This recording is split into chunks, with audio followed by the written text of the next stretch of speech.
Um, Thank you, Lord Morbius and Artanicas, for joining me on this coffee break. I am drinking water, and I know Morbius doesn't drink coffee. I'm gonna guess tea. Orange juice. On Artanicas, do you have a coffee this morning? Evening? Guess it's evening in Australia. It's evening, and technically, yes, it's an iced coffee. From work again? Yeah, it's something to try and keep me going for a little bit prior to crashing for the night. As I am having several technical issues, but I seem to have solved one, but I can't seem to solve the other one, so I'm on my phone at the moment. But if and it's working, so I'm gonna be using that. Someone someone recently told me that they're not gonna watch the Madam Web movie because they've heard it's bad from I don't know who they heard it bad from. The po- probably the population that goes on Metacritic and rates it and or talks about it in YouTube videos and stuff like that. But if I listen to the general public on movies that are bad, I wouldn't watch The Blob recommended by Morbius here or Madam or Toxic Avenger or Grim Avengers or Star Crash, which are all movies I enjoy, which, according to most people, are bad. You understand what I'm saying, either of you? Yeah, yeah, I get it. After all, some of those B rates that you mentioned, and B rates can be good at times. It all depends on what sort of mood you're in. And with the Madam Web one, I could see why some people might say it's bad. After all, they're probably thinking along the lines of like the Marvels, Captain Marvel, and the Ghostbusters from 2016, sort of thing in that regard. But I'm gonna basically take one look at it and see what I think myself, since no point going off the critics' opinion. You might as well see for yourself and see if you like it easily enough. But we'll see how things go. Just because a movie has is an A movie that quote unquote bombed doesn't mean it's not an enjoyable movie. Well, that kind of depends on the mindset going into it. If the reason it bombed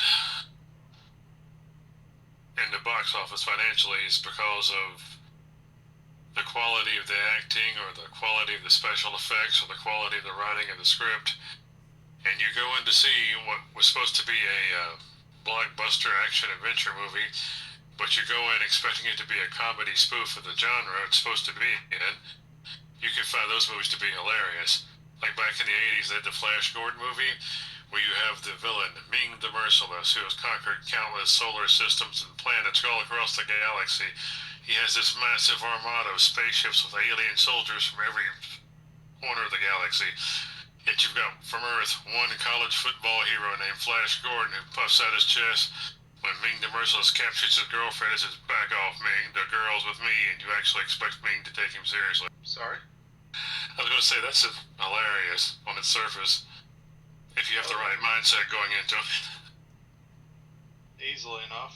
Hell, there's one movie that I've enjoyed numerous times when I've watched it. Hell, I watched it validly back when I was still a kid, sort of thing. And it's one that bombed hard. And it really messed up video game genre-based movies for a while because of the bombing it had. And that is the Super Mario movie from back in like the 90s period. You know, the one with Mario, were the characters against Bowser, who was basically, well, I don't remember the actor's name, but he had this sort of a cornrow style, spiky hairstyle dude with his always keeping his hands near his chest. Dennis Hopper, I believe, was the actor.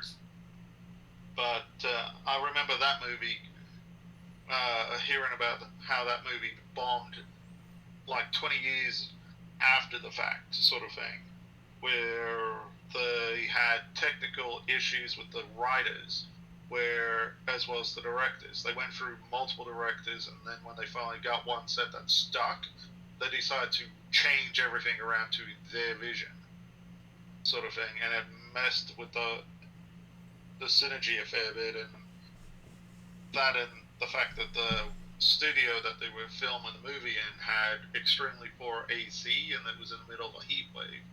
So everyone had very short tempers too, apparently, on the set. I've only seen the Mario Brothers movie once, the original one from the 90s. It was enjoyable. But yeah, that was one that had bombed. And like I said, I've enjoyed it multiple times. I get a good kick out of some of the stuff out of it, but it was just the appeal to my sense of humor in that regard. The biggest complaints that I've heard about the Madam Web movie is that there are no superheroes in it, and there's only one supervillain. And that supervillain's an alternate universe version of Spider-Man, where he's a murderous bad guy that instead of having web shooters has the ability to put spider venom in people and kill them with poison, or something to that effect. I haven't actually seen the movie myself. Yeah, I haven't seen it myself either. Mostly because the nearest cinema here is 3 hours drive away. But the main characters that aren't actually superheroes, it's like a prequel setup for a future film where they have their origin story to become heroes. It's 3 underage teenage girls and 1 paramedic. And none of them are the costume heroes you'd normally expect to see in a Marvel film. But then again, this is a Sony film, so I'm not really sure what they were thinking. Well, with the Madam Web character herself that I know of is from an old Spider-Man cartoon from like late 90s, early 2000 period, if I remember right. If you... The one where she's an elderly lady that's blind and has psychic powers? Basically, yeah. And sends Spider-Man through multiple dimensions. Madam Web in the movie is currently in her early teens, so this is like a prequel to a prequel where she has her origin story, I guess. If you remember the Spider-Man cartoon, all Madam Web did up to the end where she took Spider-Man through different dimensions, basically have a problem, get Spider-Man to solve it. To a certain degree, but she did try to offer advice and the like. Yeah. To Spider-Man and everything, and she was also working for that one other dude when doing the whole Secret War bit where the various Spider-Man had to work together to foil a particular group. You got it. So the Secret War bit is where they say they want to test Spider-Man versus heroes versus villains, and let Spider-Man pick the heroes. And after he wins the Secret War, he then goes against Spider-Carnage with a group of alternate Spider-Man, including a clone and the actor. Yeah. It's been a while since I saw it. But a good old cartoon.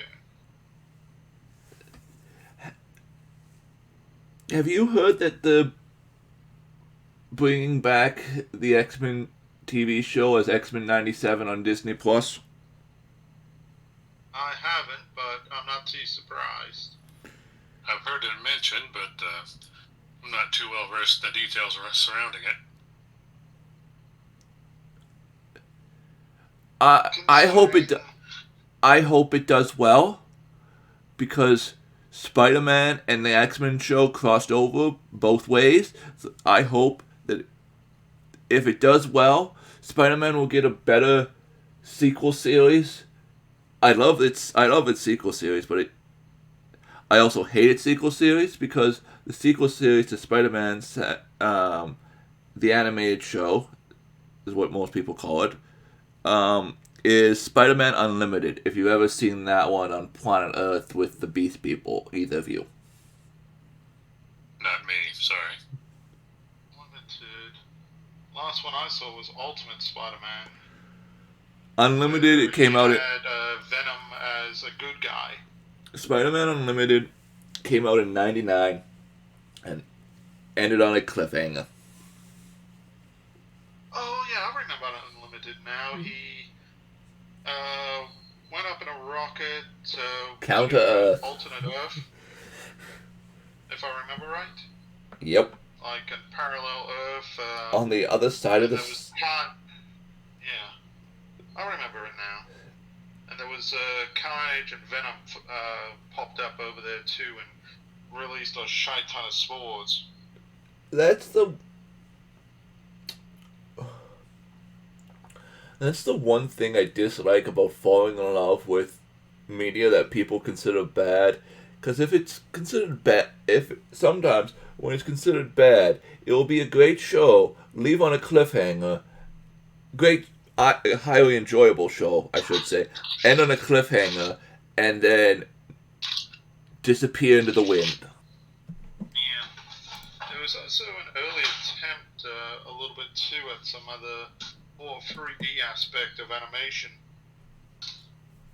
If I remember right, with some of the stuff. It wasn't much, but a little bit with the suit and that, with just the way they had it animated. Were you aware that that was supposed to be a continuation of the animated show? Yeah. Yeah, I figured about as much, considering the way the Venom was, and the various voice actors being basically the same by the sound of it. Which doesn't make sense because in he kills Carnage in the last episode. Well, not last episode. Well, he killed an alternate Carnage. That's the thing. It wasn't his Dimensions version of Carnage. It was another Dimensions version of Carnage. If I remember right. I need to rewatch some of the show, but I feel like even his Carnage was out of the picture. I believe Cletus Cassidy was either trapped between dimensions or in another dimension at the end of the show. I could be wrong there. But symbiotes are very hard to deal with it. The things come back way too often, way too easily. You only need a small fragment of one to bloody for it to come back. That's because in superhero stories, recurring villains are the bread and butter of the story. If you had a villain and they were sentenced to life in prison and never either escaped or were paroled, or you killed them, they didn't regenerate back or whatever, you'd have to go through a long list of them as the years go by. Yeah. Oh, understandable. I have to go. This coffee break's over, but I'm going to end on this note that Cletus Cassidy in the comics is technically dead, that Carnage is still around. Basically, they became one being. The human is dead, though. Yeah, that doesn't surprise me. Considering in the Venom movie, Venom even bloody says that the symbiotes usually eat their hosts and then move on to the next.